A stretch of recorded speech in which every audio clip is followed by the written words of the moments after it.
Salut, c'est Quentin, bienvenue dans cette nouvelle vidéo et aujourd'hui je vais vous apprendre à faire un diagramme d'Ishikawa, autrement dit un diagramme en arête de poisson ou la méthode des 5 M. Le diagramme d'Ishikawa, et c'est un outil qui est très souvent demandé en BTS. Pourquoi? Parce que c'est un outil qui est assez simple à réaliser et en même temps, ça montre que vous maîtrisez des outils de résolution de problèmes. Et justement, dans les outils de résolution de problèmes, vous avez deux catégories bien distinctes. Vous avez une catégorie pour trouver les causes d'un problème et vous avez les catégories d'outils pour trouver les solutions aux problèmes. Le diagramme d'Ishikawa, lui, il fait partie des outils pour trouver les causes d'un problème. Par exemple, vous avez le diagramme d'Ishikawa, vous avez le brainstorming. Et pour trouver les solutions d'un problème, vous avez par exemple, je sais pas, le tableau multicritère, le tableau avantage, inconvénient, voilà pour peser le pour et le contre pour chaque solution que vous avez trouvée. Donc nous, ce qui nous intéresse aujourd'hui, ça va être le diagramme d'Ishikawa. Et pour ça, je vous ai noté 3 étapes à faire pour réaliser un bon diagramme d'Ishikawa. Et je vous propose de commencer tout de suite, on va pas perdre de temps, on va attaquer direct la première étape. Donc imaginez, voilà, vous êtes en épreuve, on vous demande de trouver les causes d'un problème.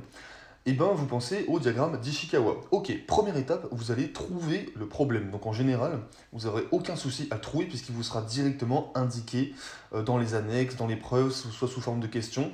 Donc ce qui va se passer, c'est que sur votre feuille, vous allez dessiner le diagramme d'Ishikawa. Vous voyez, j'ai mis une petite bulle où c'est marqué problème.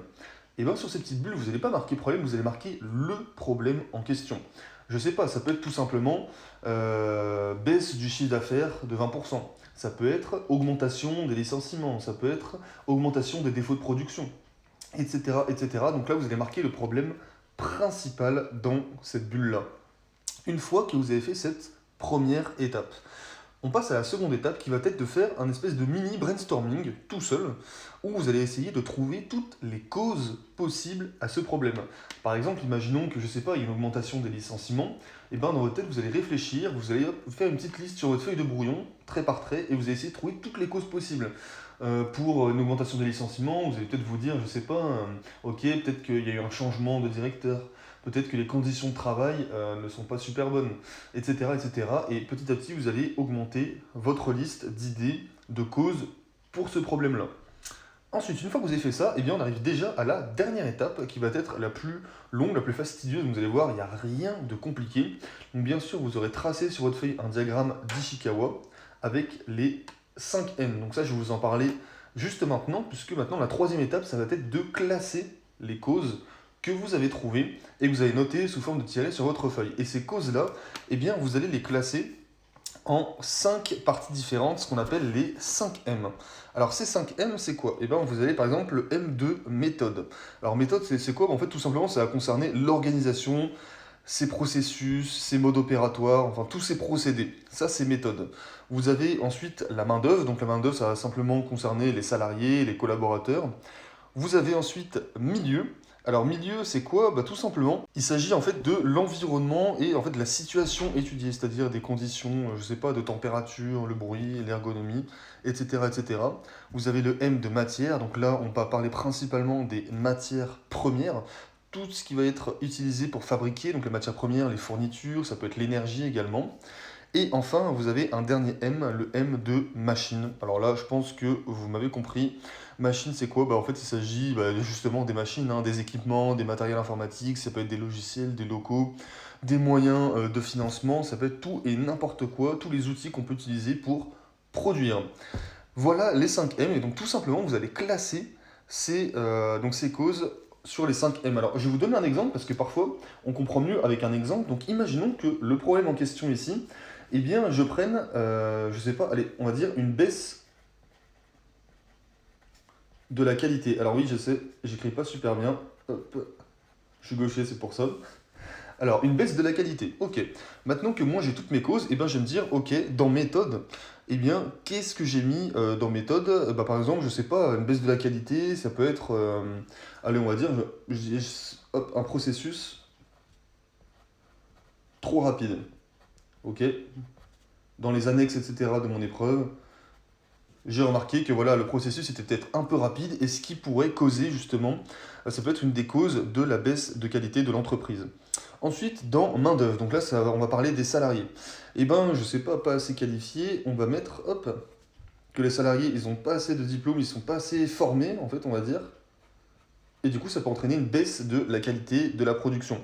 Et je vois que j'ai mis une deuxième flèche ici, du coup, il faut que je trouve une deuxième idée. On va dire que voilà, ils ne sont pas assez nombreux. Il n'y a pas assez de salariés pour assurer une bonne production. Ça peut être une autre cause. Maintenant, pour milieu. Eh bien, je sais pas, on peut dire par exemple qu'il y a une concurrence très très rude.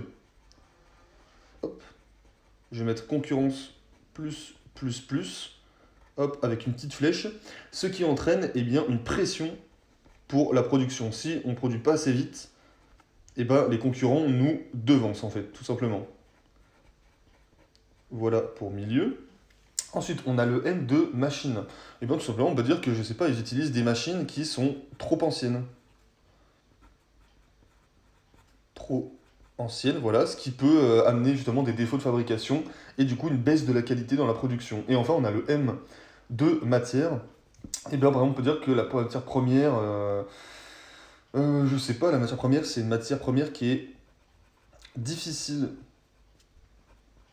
à travailler. Ce qui peut entraîner justement des, je sais pas, des défauts de fabrication également. Enfin voilà, je mets n'importe quoi, mais c'est pour que vous compreniez. Matière première difficile à travailler. Voilà, et tout simplement, là, vous avez votre diagramme d'Ishikawa. Alors bien sûr, là, je pense que vous pouvez le compléter encore plus. C'est-à-dire que vous pouvez mettre encore plus de flèches. Par exemple, si vous avez encore une idée, hop, vous mettez une autre flèche ici, etc., etc. Vous l'agrémentez. Et là, vous avez un joli diagramme d'Ishikawa. Alors, petite précision pour le tracer, c'est toujours, toujours, toujours à la règle.